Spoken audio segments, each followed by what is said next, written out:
So welcome to the Travel and Tourism and Crisis Group event today. I would like to welcome co-chairs of the tourism group. It's Frank Marr, co-founder and travel lifestyle PR agency and Marr Associations.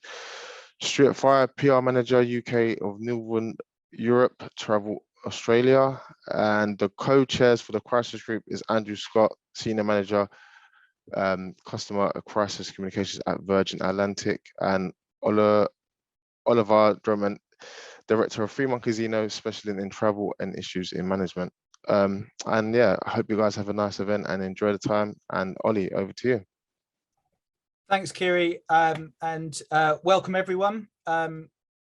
Yes, I think it feels like quite a pertinent time to be bringing together the crisis comms team and the travel and tourism group at the PRCA. We've brought the two together, and increasingly, as we know, particularly over the last couple of years, crisis and travel and tourism have overlapped a lot and have generated an awful lot of headlines. So what we're going to look at today is not necessarily just a sort of look back at the pandemic, but more specifically in a bit more focus, how travel brands can instill customer confidence in such uncertain times. As we saw, the pandemic has been an incredibly tough chapter for many different sectors. Arguably, travel and tourism industry, and of course, customers have been amongst the hardest hit. Of course, with a virus that relies heavily on the movement of people to spread. And look, over the last 2 years, I know I won't labour the point, not least because we're all sick of it, but aborted trips, repatriations, traffic light systems, hotel quarantine, changing and inconsistent COVID-19 quarantining requirements, border closures, and even when sort of towards the end of last year, beginning of this year, we thought we were starting to be out the woods and restrictions were lifting. We're starting to see, new variants emerging, and obviously we are now 2 years on from the start of the pandemic. We're heading into the Easter holidays, which is always a very significant booking window for travel brands, and we're seeing infection levels spike, and as a result of that, headlines this week are about flights that have been cancelled due to not enough crew, for two reasons. Partly because crew members have been struck down with COVID, and for others they've not been able to recruit fast enough to cope with the resurgence in demand, which feels a bit ironic. And then of course we throw the Russia invasion of Ukraine into the mix. 2 weeks ago, when we were planning this event, we were seeing sort of sky high oil prices. Since then, the oil prices have stabilized, but there was talk of rerouting of flights. There was talk of no-fly zones. And look, it's the airlines, it's the destination tourist boards, it's travel agents, and it's tour operators, as well as hotels and hotel groups that have really borne the brunt of this turmoil and are having to continually adapt their strategies, continually reassure their customers, whether they're consumers who are booking flights or whether they're sort of B2B customers, about what is around the corner, and what is completely clear, that whether you are a travel brand or indeed a government, we just don't know what is around the corner. So what we're going to be looking at today is, has this multitude of events led to a consumer confidence crisis, or are we seeing the resilience of the travel sector prevail? And are we in fact on the brink of a revenge travel boom? All these people who haven't been able to go on their Easter holidays and summer breaks for 2 years, possibly have a bit more cash in their back pocket. Is this going to be a great year for travel? We're going to hear from voices from the world of airlines and tourism boards, travel technology and tour operators to look at that today. I'll quickly introduce our two speakers today. Neil Rogan, Global Director of External Comms at Amadeus. Amadeus their technology solutions connect travelers to journeys they want through travel agents, through search engines, tour operators, airlines, airports, and so on. Through their customers and through the technology that they have a deep understanding of how people travel, and the various trends that underpin the entire travel sector. Harry Hastings is co-founder of Ocean Holidays, which is the UK's fastest growing travel group.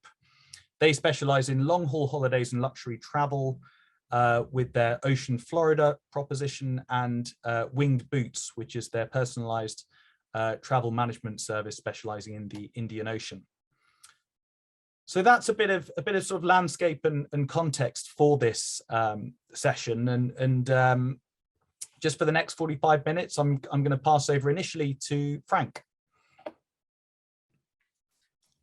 Thanks, Ollie. Some really interesting points to start with, and it certainly is a time like never before. I've just got returned from holiday and caught COVID on holiday, and yeah, it's I think tourism is recovering quite nicely, but there's certainly constant challenges that tourist boards and airlines have to deal with, which I personally experience. But for now, good morning, everyone. I'm delighted to be joined by Stuart and Harry. I won't do another introduction for them. I'm Frank Marr. I have a small PR agency based, it has a presence in London, Scotland, and the Baltics. And in this session, we're going to discuss how destinations and tour operators oversee their PR activities and how they've been impacted over the past 2 years.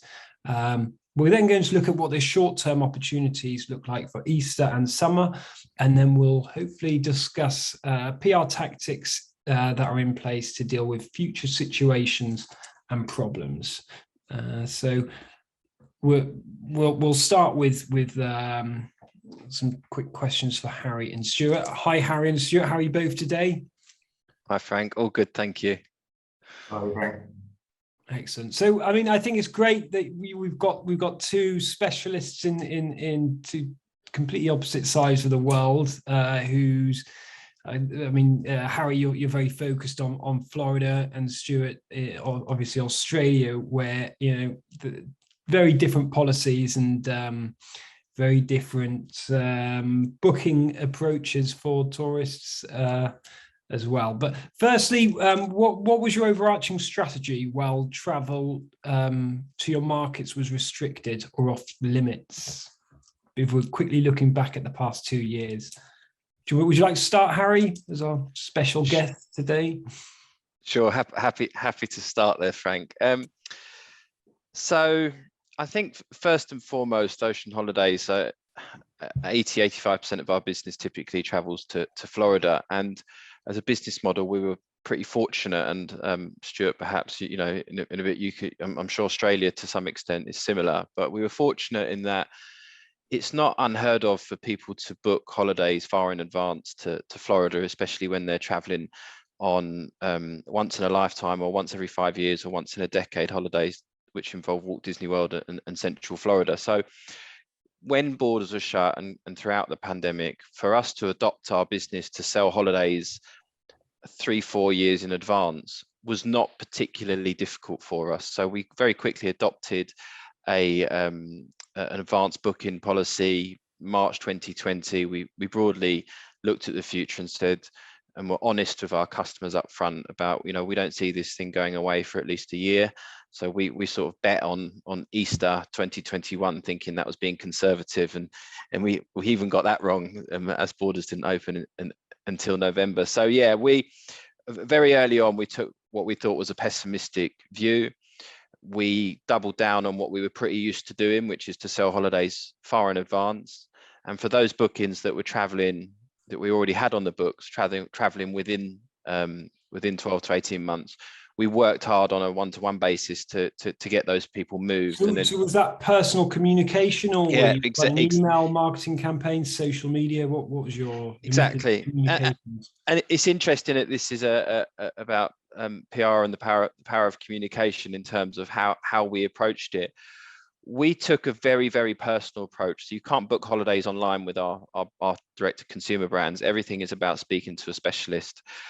We made a deliberate decision to be quite insular and to spend all of our time, money and resources on having one-to-one conversations with our customers, being honest with them, being flexible, being transparent and being fair with people, and working with them on what they want to do with their holiday, or people that were looking to book a holiday into the future and have something to look forward to, you know, what they were hoping to achieve. So we kept our head very much below the parapet the entire pandemic. You know, you wouldn't have found any of the senior leaders at Ocean Holidays doing webcasts in the trade, talking to the press, doing events like this virtually. We stayed away as much as we possibly can so that we could focus very much internally on the job at hand.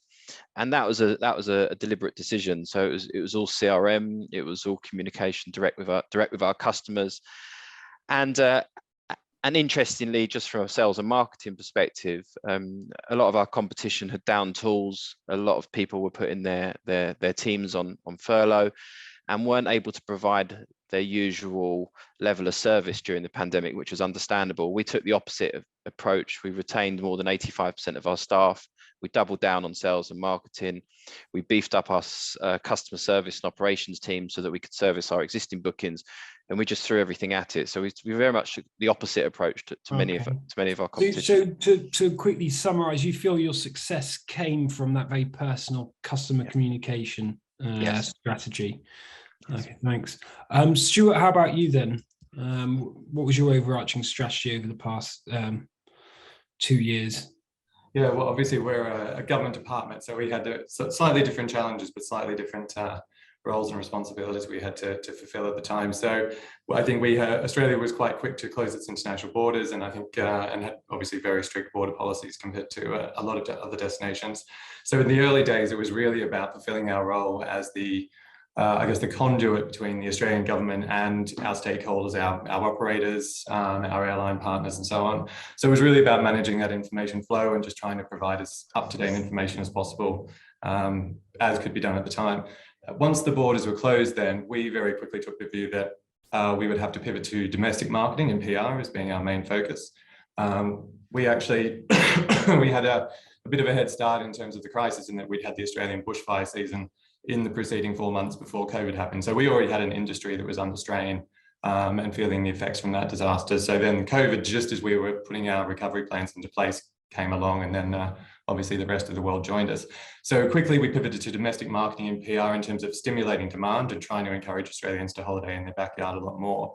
But for the international team, so the UK is one of 14 international teams we have, we then decided very quickly that rather than pull back or go quiet for as long as this continued, we had to lean in and try and we used the phrase keep the lights on, keep the dream of travel to Australia alive as much as we could. And PR played a big role of that. You know, we tried to stay very close to the media and just to see, because of course they were on the roller coaster of how to cover travel week to week. And then just as much as possible, find ways to tell stories of what was going on in the Australian tourism industry that was appropriate for the time.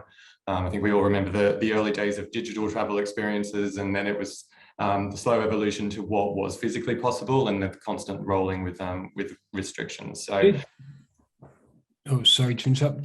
Did you feel that your based on the previous crisis with all the bushfires and everything, was your crisis strategy?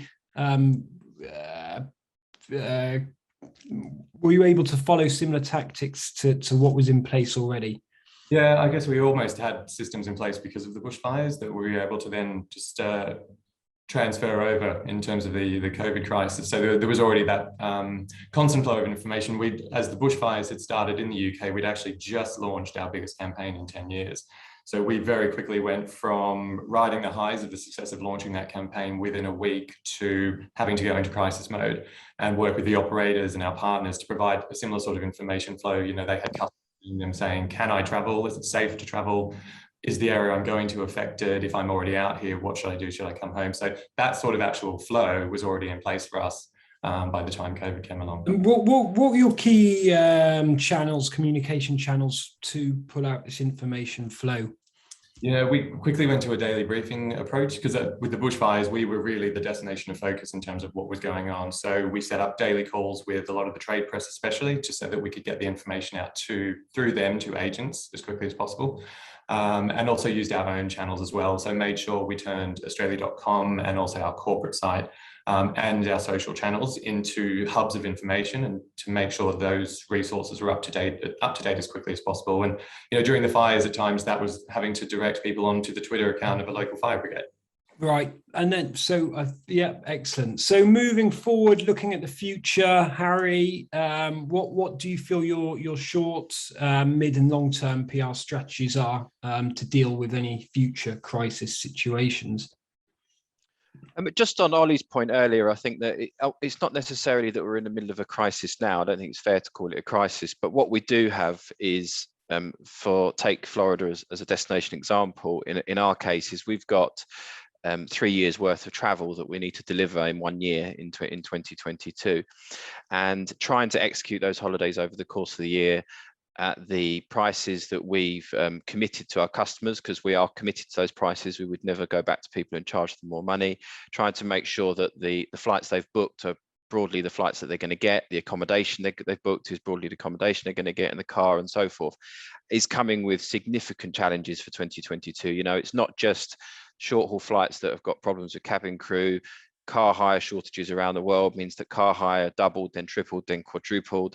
So we have lots that we need to do short term, and as we speak at the moment, we're looking at issuing some communications to some of the specialist forums online, for example, and we're finding that of the tens of thousands of passengers that we've got to travel this year, they all want to talk to us. They want everything now. They're anxious about their holiday. They're more anxious than ever about holidays because they've been waiting so long. But as a tour operator, we need to deliver those holidays during the most difficult year we've ever had to deliver holidays. So it's not that, like I said, it's not that we're in a crisis per se, but we certainly have a very challenging year ahead to make sure the experience that customers have, both through the booking, the pre-travel and the in-destination process, meets the expectations of what people are hoping for. And I think the reality is that it's going to be challenging no matter what destination you go to. You go to restaurants, there's staff shortages, you get on flights, and the service might not be as expected. Hotels aren't as prepared as they used to be. We do a lot of villas. Villas are being sold left, right and centre, so you're getting a lot of villa changes. And that's so there's a lot going on this year. So that would be your sort of short term, I guess. And then so a communications focus on reassurance and just informing your customers as much as anything. Exactly. You've got a significant volume of customers wanting to speak to you, and they've got more questions than ever, and unfortunately the answers are harder than ever. Okay. Yeah, so moving on to more mid and long term then, or is it impossible to know? No. So that's sort of what's directly in front of us. I think when we talk about medium to long term, we have been fortunate enough to, as was mentioned earlier, we're the largest growth travel company in the UK right now, and we want to maintain a leadership position, and we want to build on that momentum. Medium term, we are putting our head above the parapet. We're going to be talking a hell of a lot more about why we're leaders in Florida, but not just Florida, beyond and into the US. On the luxury side, with Winged Boots, we're going to be featuring a lot more and putting out itineraries and new products, and talking about the sort of destinations that we sell, and why we're potentially a go-to expert on the luxury side. So we're moving into more, I guess, focused and direct-to-consumer PR activities in the medium term as the year goes on, and we're hoping that will build up the brand over the course of 2022 and 2023, and then beyond 2023, 2024. So longer term, our environmental and social impact is becoming more and more important, as it should be for all businesses. So we have a roadmap to 2024 to really start balancing, people, planet and profit, and that's something that will be a constant over the next couple of years. Okay, so reputational brand awareness is a key focus on your future. Ollie, I see you've got your hand up. Thank you. It was just a quick question to Harry, and just thinking about customer service teams, customer experience teams often being the sort of front line of inquiries when things go wrong, whether it's pandemic, Russia, Ukraine, COVID, whatever it is. Did you have to give your team sort of specialist training? Because I guess, you know, so many of these situations are just completely unknown, and you don't necessarily know what's going to go next. So how as a travel brand, I guess this is probably more pertinent to you guys rather than Tourism Australia, but Stuart, you might have a view. How do you offer that kind of reassurance without really knowing what you can reassure them about, because you don't know necessarily what is around the corner? I think to Stuart's point about responding to crises, is that travel businesses or tourism boards, or as a sector, we're already fairly used to dealing with crisis on a regular basis. So the people that work in our sector, it becomes part of the job. Okay, COVID was exceptional, but you know, COVID wasn't long after Thomas Cook failed 6 months before, you know, and that was a big impact on travel agents and tour operators and suppliers. So I think to some extent it's built in them. When something as significant as COVID happens, you know, we had a room which we called the war room, and it was literally all hands on deck. And you just have to respond what's coming. You have to see what's coming up the line. As things went on during the crisis, so during COVID, throughout summer 2020, then we started to get into, okay, how do we separate out teams within the business, and how do we make sure we upskill the individuals that are going to be in separate teams? So we had what we called the switch team. So the switch team were the people that would speak to existing bookings and move their dates and focus on them. And we would provide specific training, albeit virtually at the time, obviously, to make sure the switch team had the tools to deal with what was then a level of consistency for that period. So, you know, it went on so long, didn't it, that you did actually have a form of consistency. So yeah, within a few months, we had to start upskilling people and making sure they're ready, and people that couldn't handle it got moved out of those teams and into other teams. So for example, if the pressure in customer facing was too much, you might move them into an administrative role where they didn't have to speak to customers. So bit of resource planning and training all came into it at the same time. I hope that sort of helps you have answer. Any bad customer reactions that you had to manage and deal with in terms of your reputational management? So if we're talking about the sort of what, you've literally got 30 seconds. Okay, quickly then. So during right at the beginning, yes, it was a nightmare for I think for all tour operators and travel agents. You had the problem about getting money back to people who were due refunds, and that money was often held with suppliers who weren't giving the tour operators and travel agents refunds. And that was the biggest challenge, is the delays on refunds. Everyone's been refunded now, thankfully, but that period in 2020 was an absolute nightmare, and trying to communicate with people was hard. But all you could do is be honest with people and say, I really want to refund you, but unfortunately I've not had it back from the airline or from the villa supplier or whoever it might be. So reputational management was quite a key area at that moment, just to ensure your rankings online weren't damaged or anything like that. Stuart, would you like to let's hear what Australia are doing in terms of their short, mid to long term PR strategies, and any tactics that people can learn about? Yeah, I guess in the shorter term, we're trying to again fulfill that role as the tourism board, but work with our partners in our international regions, and then also obviously with our industry in Australia. To Harry's point earlier about sort of restarting the industry, and there still being a lot of challenges, we're definitely seeing that as well. Australia hasn't been immune to the supply chain strains that has been felt around the world.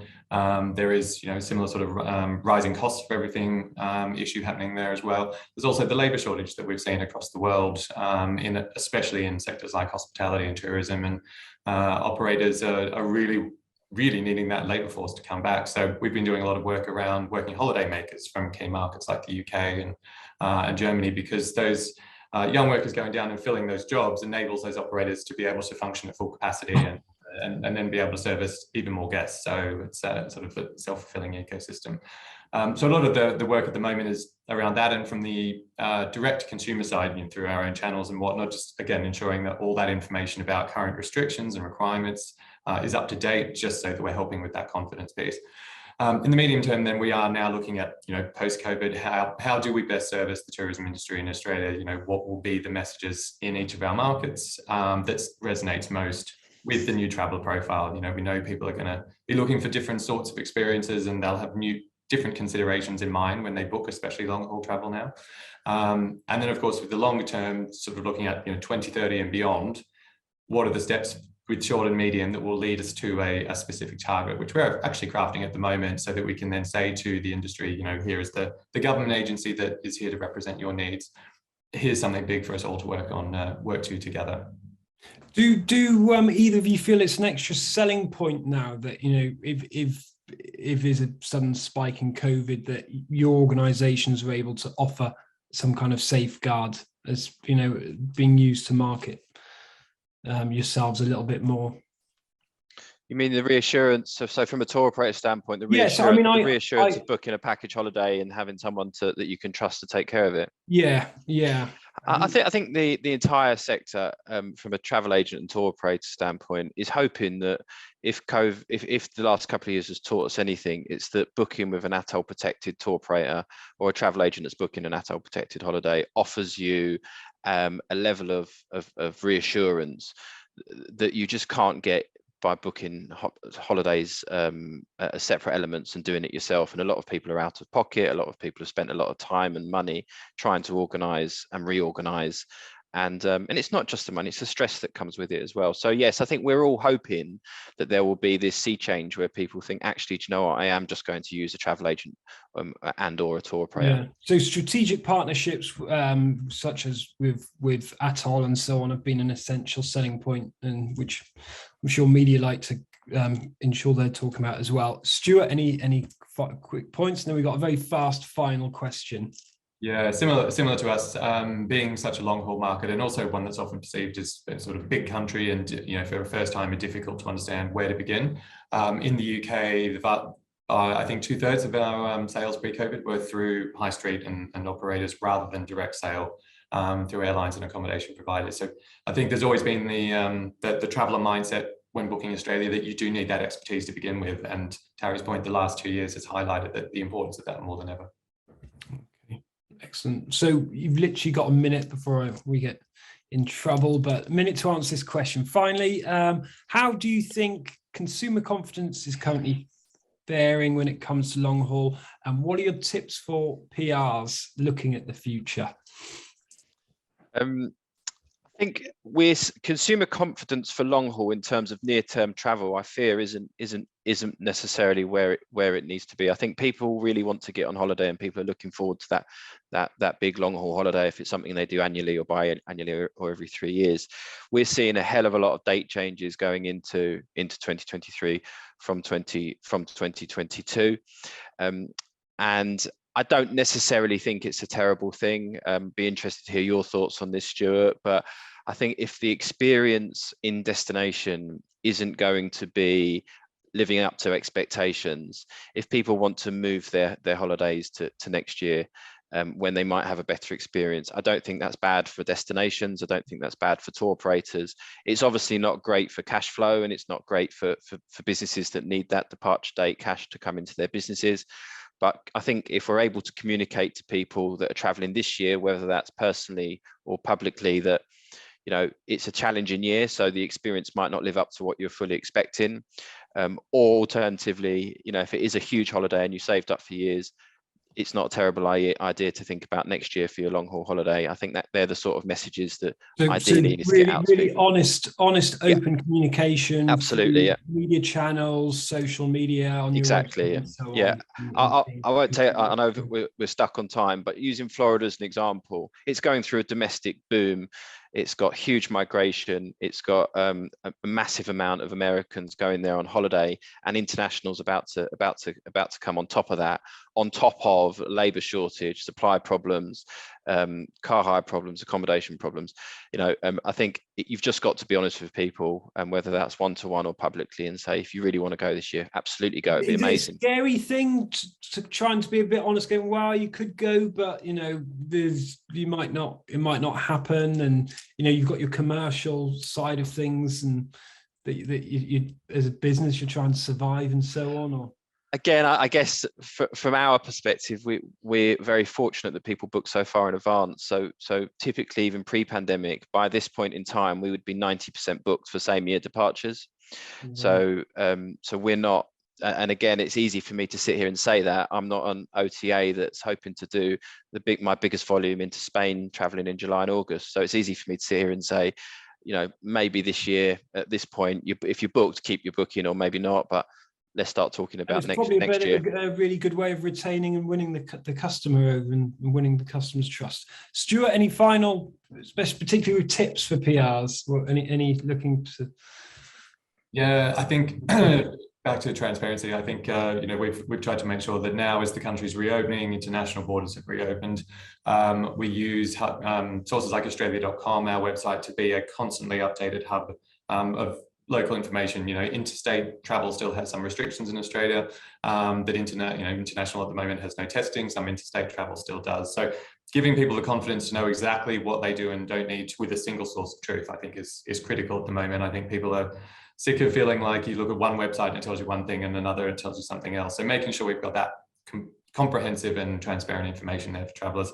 And also, yeah, as you say, being honest that, the certain things may not be as they used to be. By and large, I don't think we've got too much of that happening with Australia at this point, because domestic was filling the gap so much. But we do have domestic bookings ongoing. That means that we still do have some times of the year that are almost booked up in some areas. So as domestic bookings ease, as Australians start returning to international travel, then there'll be even more capacity for international bookings. But we've been pleased to see that from September onwards, where operators are saying they're almost back to pre-COVID levels, which is... And your PR tips, Stuart, any for the audience, and for the audience as well, feel free to put some questions into chat. You seem very quiet at the moment, so it'd be nice to hear some questions. I guess more than ever, it's constantly making sure you keep close to the media agenda, isn't it? The way to talk about destinations and how the press are trying to, the angles they're looking for has had to constantly evolve the last couple of years. So it's probably keeping closer to them and being more responsive to what they're looking for than ever. Very good point. Thank you very much, Harry and Stuart. It's been really good talking with you. Handing the talk back to Oliver now. Thanks, Frank. Really, really interesting to hear those insights on sort of tourist boards and tour operators and the sort of destinations of Florida and Australia. We're going to turn a little bit more towards the world of sort of aviation, and initially with Andrew Scott, who's got the possibly unenviable title of Senior Manager, Customer and Crisis Communications at Virgin Atlantic, but very, very pertinent to this discussion today. Andrew, just on this week's headlines, last sort of 48 hours or so, we've seen the likes of BA and EasyJet bearing the brunt of staffing shortages as a result of COVID, and actually just that ongoing talent and recruitment issue facing many sectors, that they just can't hire enough cabin crew to service Easter, which of course is we're on the brink of. What's been your assessment of the last couple of days? I know we've seen the chief exec of Manchester Airport resign over it. Has Virgin Atlantic been affected by this? Sure. So I guess the first thing to kind of call out is clearly aviation and travel are very evocative industries. And so, they prompt strong public interest in good times and bad, just as a kind of rule of thumb. And around the disruption this week, it is a very kind of complex picture. It involves airports, airlines, regulators and government, but ultimately, customers just want to get from A to B. So from the Virgin Atlantic perspective, of course, we are seeing, increased COVID sickness levels to a point, but within the kind of current operation, we are managing that. So we've not had any sickness related cancellations this week so far. And that's in part due to the fact that towards the end of last year, we brought back, over 1,000 of our crew and pilots that were sat in what we call the kind of holding pool. So when we did the kind of the restructure in order to kind of survive the pandemic, brought those crew back, and also opened up recruitment for 400 new cabin crew, which, anecdotally we had 5,000 applicants for. So clearly, there are labour shortfalls in some areas, but we didn't see that translate to kind of crew applications. And you're right, our customers haven't been immune to congestion at Manchester Airport, for example. We've tried to kind of employ some tactical measures, so reaching out to customers departing from Manchester through SMS or email, where we have their contact details, to really emphasize that additional time to allow at the airport. Also providing letters at check-in, which just kind of reassure that we're aware of the longer queues at this point in time, and that as best as possible we will ensure that we wait for them so that they get to the departure gate in time for their flight. And then more broadly, we talked about it at the start, but Easter is a key travel period. This is going to be certainly the largest volume of customers we've seen through airports and on our flights since 2019, really. And it's just about kind of managing expectations of that experience when they get to the airport. We're working on kind of using our own channels, so some kind of practical airport tips. If you think about the demographic as well, a lot of the people traveling are going to be families, some of whom probably haven't been on a flight for a couple of years, maybe since before the pandemic. And some of that experience, some of the COVID requirements are going to be different from how they may remember. But clearly, kind of, it's a positive thing that we are seeing this pent-up demand starting to translate as we anticipated it would with the easing of restrictions. But it is certainly a fresh challenge that we'll kind of need to navigate over the coming weeks. Yeah, and I guess it's there are reputations at stake, of course. I mean, I think the industry's been anticipating this surge in demand for some time, and I know there's only so far you can go to prepare for that, and recruitment we know has been a challenge for some time. Just rewinding a little bit. Obviously, COVID kicked off a couple of years ago, and it's probably sort of 6 weeks ago now that Russia invaded Ukraine. How or have you had to adapt your comm strategy in response to that? We saw the impact of not rerouting around war zones in 2014 with Malaysia Airlines. Sure. And there would have been a lot more sort of consumer and stakeholder understanding of the risks of sort of routing through or around war zones. But at the same time, you've got oil prices rocketing, and actually adding 50%, 75%, 100% onto the length of a journey and the fuel costs that come with that. And then, presumably some of those costs would have been passed on to customers. What was the sort of level of sympathy and understanding from consumers and from journalists when you've had to make those changes and when you actually had to pass those costs on? So taking the Ukraine point first, so obviously seeing the geopolitical crisis there and the devastation of the war clearly been at the front of everyone's minds in recent weeks and months.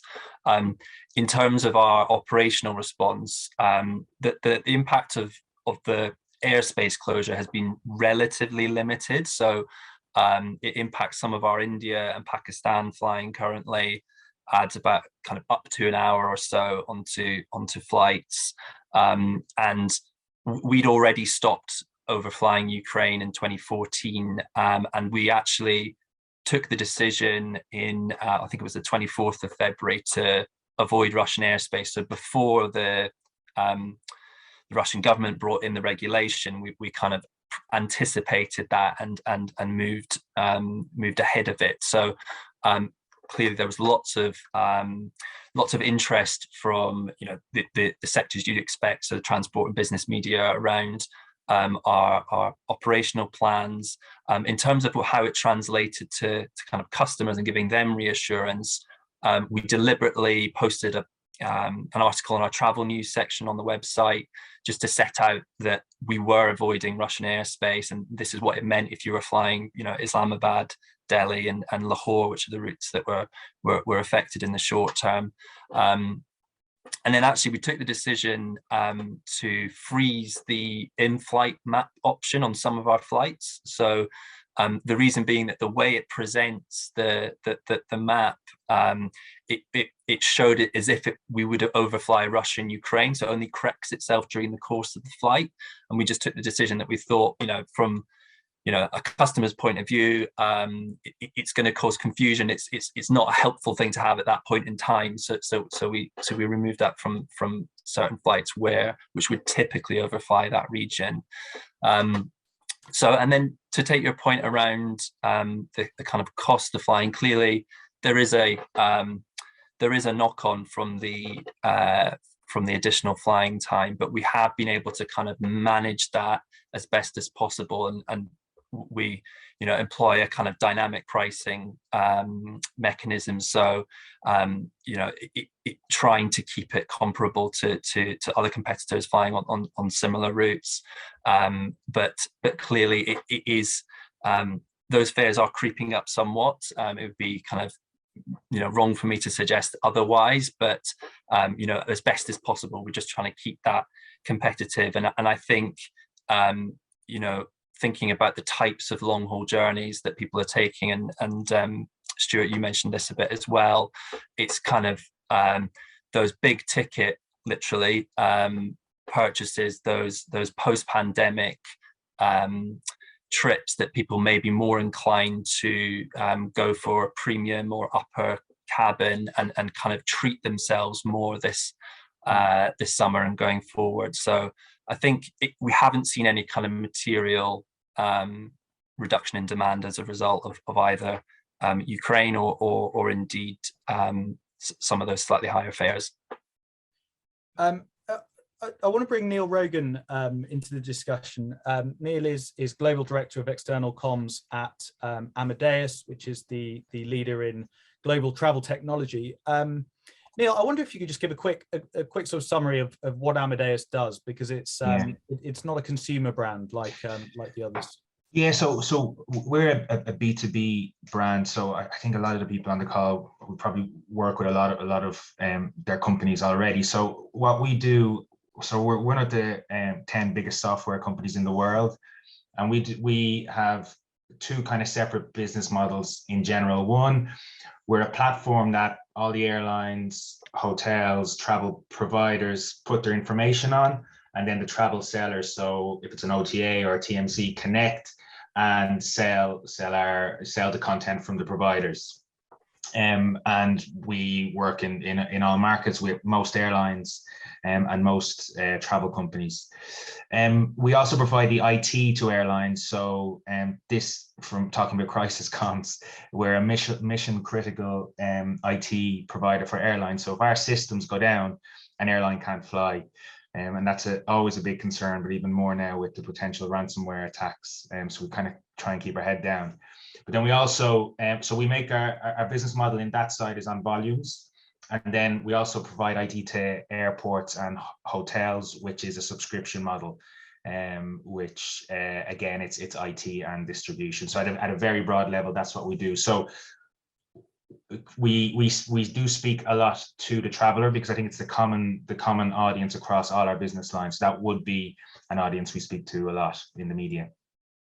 So Neil, having that sort of breadth and depth of obviously not only airlines but hotels and tour operators and so on across the world, you have that almost bird's eye view of trends through through your data. So using Russia's invasion of Ukraine as an example, what sort of trends did you see happening in the world of travel, in the world of aviation when that happened? Did everyone just hold their breath and freeze, or did travel switch direction east to west rather than west to east? Yeah, I mean, like, so it's I was living in Bangkok looking at Asia Pacific when COVID happened, and it's just interesting listening to Stuart talk about the bushfires. Or you forget all of this happened because the world has changed so fast. But I remember at the moment, and everyone on the call working in PR and comms felt the same. Everything you had planned just stopped, and it was dizzying, and a lot of the team had no work to do anymore, but there was loads of work to do, and you had to restructure the team. At the start of this year, I remember speaking to executives, and it felt like we'd finally gone past COVID. Trends were upwards. We would return to profit. And it's funny, we were having conversations with our executives about actually the biggest challenge is going to be the summer, where staffing is going to be a challenge for our customers, given that the volumes will increase hugely. So we started off January very positive, and Amadeus is not usually in the mainstream media, but just at the end of February, we started getting a lot of criticism on social media, because it was pointed that if Amadeus wanted to, it could press a button and shut down all airspace in Russia and really cripple the aviation industry. And it's the first time we've had people literally cursing at us on social media, and employees feeling heated. So at that moment, it felt like the start of COVID again. Obviously, you need to be quite sensitive to employees. We have employees in Russia and Ukraine, customers, and we have a lot of marketing teams that have access to social media channels that could be putting anything out. So it was a freeze in social media, a pause in everything we're doing, align our statements, and move cautiously forward with reactive statements, everything reactive.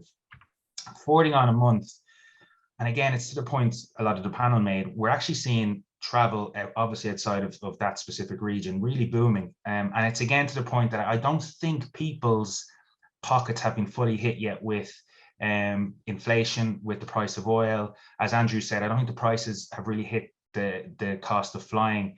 And we're seeing a lot of travel happening, and almost back in Europe and the US to pre-COVID levels right now in the Easter period. So from a sort of comms planning point of view, so rewinding a few months towards the end of last year, it was all very sort of upbeat and travel is back. And then we got hit with the Omicron variant. At what point do you have to just say, we need to be bullish? We need to be upbeat. We need to be positive.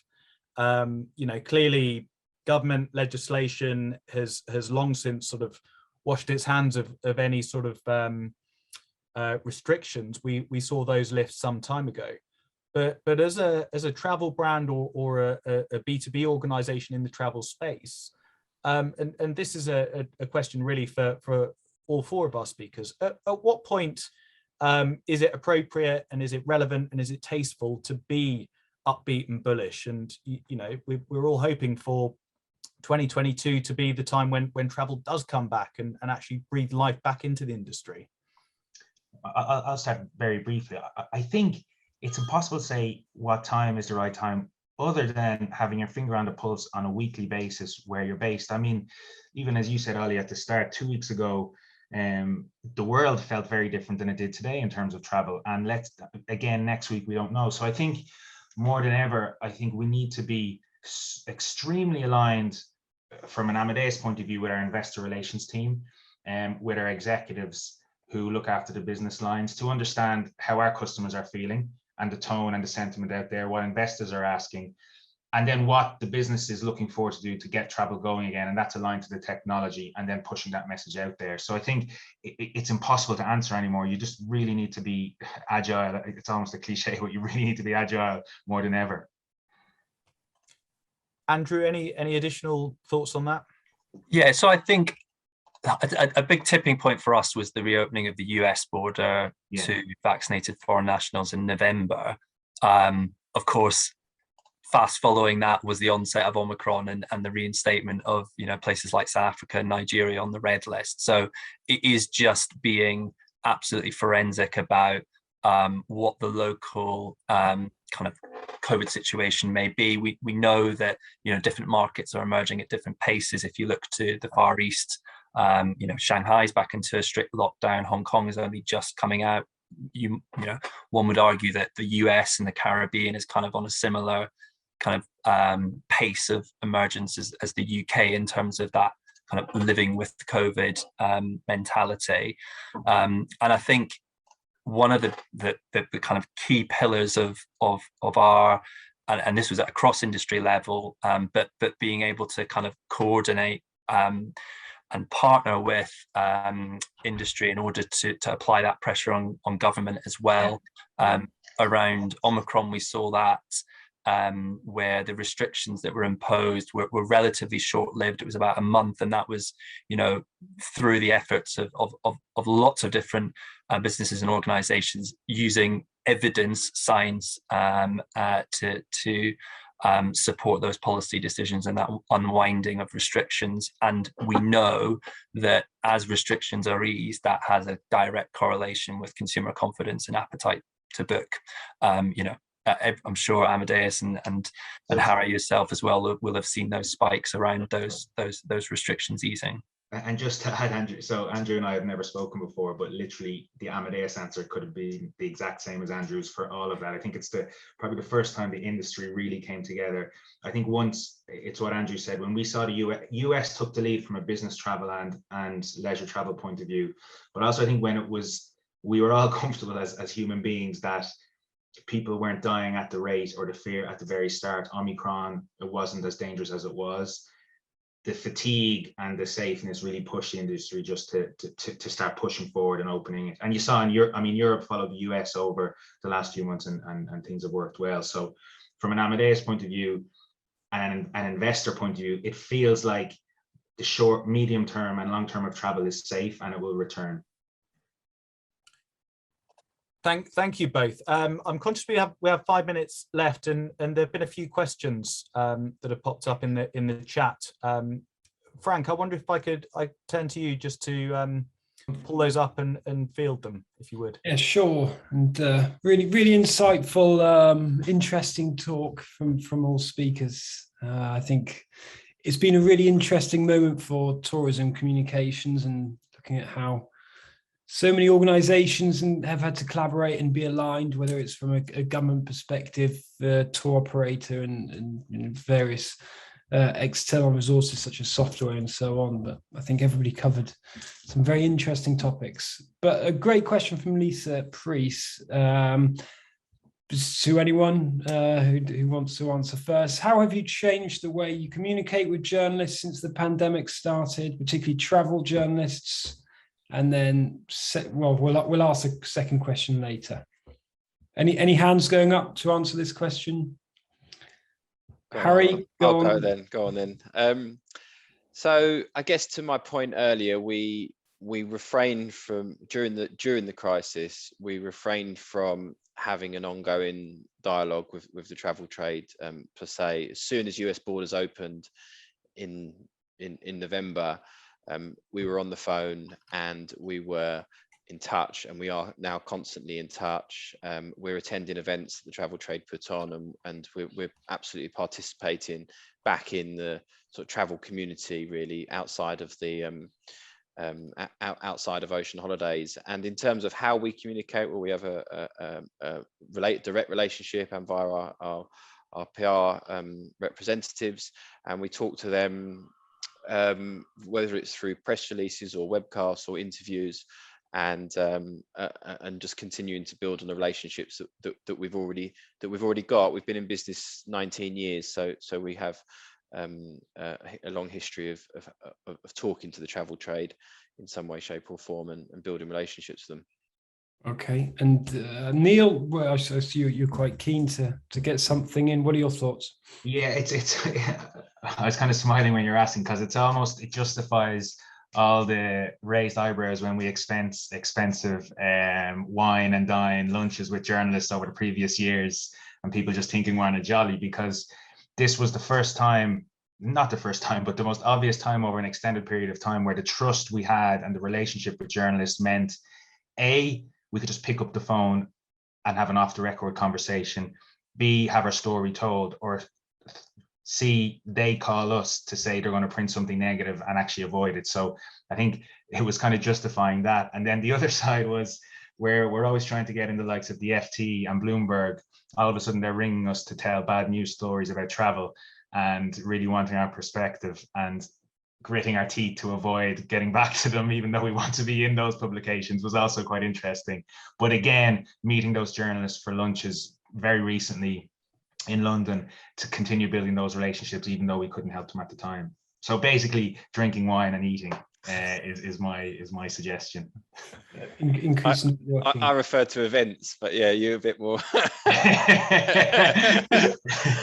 I think the need, the idea of reassurance in communication has never been so valid since the pandemic as well, and trying to, explain what's going on as to be as factual and as possible, sourcing information from the relevant governments. And it's the same with what's going on with Ukraine. We're finding with our clients as well, particularly Eastern European based organizations. Anyone else have any other thoughts on how have you changed the way you're communicating with journalists? And also, does anybody see this changing in the short-term future? I was going to say something very similar to Neil. Actually, I think it has highlighted the importance of that face-to-face time and investing in those relationships that Zoom never could quite fill the gap of. And I think going forward, it's been the lesson in having to be that much more intuitive with what the journalists are looking for, and agile. Everyone has had to move at such a pace the last couple of years. I think everyone's had a lot of work that's then not come to anything because the world suddenly changed around us. And it's possible that the world will keep changing quite quickly over the next few years. So I think just maintaining that patience, but also the willingness, to put the effort in from our side to help the journalists, even if, unfortunately for them, it doesn't come off at the last minute. Being prepared to cancel if required or postpone, having a good plan B with journalists. Okay, any final points? Otherwise, I think we're bang on the hour, and I think we could potentially wrap it up. Ollie? I think just offering the agency point of view, which I know is sort of less interesting, but I think everybody loves a bit of agency inside. Bit of Mad Men. I think travel. I think there's definitely been a sort of resurgence and appetite from journalists, covering travel to write more positive stories.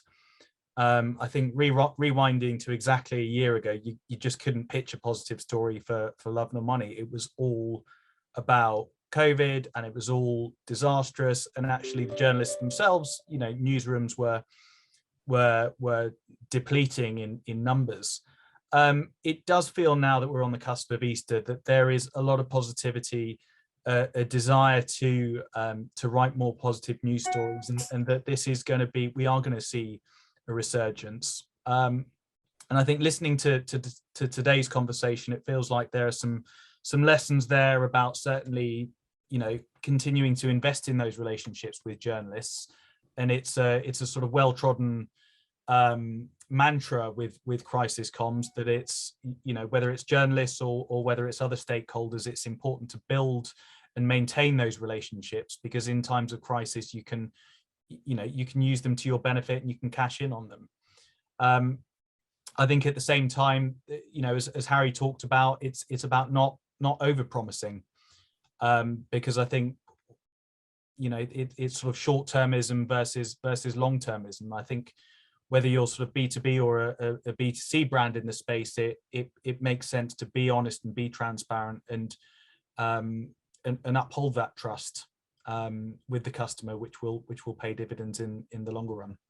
And that's the same with journalists, building that trust with the journalists to ensure that you're giving them the right information. And as you say, I think the proactive communication side is starting to recover, and the creative side of tourism PR is starting to take place again. So journalists are now looking more for creative ideas and stories and so on, compared to the past 2 years. I think it's resetting a little bit as well. We'll close the Q&A then. Ollie, you've got a big weekend planned ahead, we hear. So final words from you on. Yes, thanks to Ollie, and good luck to Oliver as well. He's got a life-changing. I am indeed going off to. I mean, all feels very relevant and pertinent. I'm going off to get married in Ireland this weekend, and praying that Omicron and flight disruption doesn't cause any more havoc than it already has done in guest list numbers. But thank you very much, everyone, for joining. Thank you, Kiri, for organising this and bringing everyone together. And a big thank you to all our speakers today. Thank you, guys. Thanks, everyone. Have a nice day. Thanks, everyone. Thanks, everyone. Thank you. Cheers. Bye.